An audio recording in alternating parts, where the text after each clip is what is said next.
నమస్కారం NSTV news కి స్వాగతం. నా పేరు సంధ్య. ఇక వార్తల్లోని ముఖ్యాంశాలను ఇప్పుడు చూద్దాం. నిజామాబాద్ జిల్లా మాక్లూర్ మండలం మదనపల్లిలో రోజురోజుకు ఎండలు మండిపోతున్న సమయంలో ప్రజలు ఇంటి నుంచి బయటకు వెళ్దామంటే అత్యంత ఉష్ణోగ్రతలు నమోదవుతున్న సమయంలో రోడ్లు నిర్మానుష్యంగా మారాయి. వ్యాపార కిరాణా సముదాయాలు ఎండవేడికి మూతపడ్డాయి.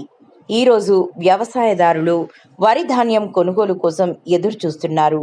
అందరూ ముందు జాగ్రత్తలు తీసుకుంటే వడదెబ్బకు గురి కాకుండా శరీరాన్ని కాపాడుకోవచ్చని వైద్యులు పేర్కొంటున్నారు.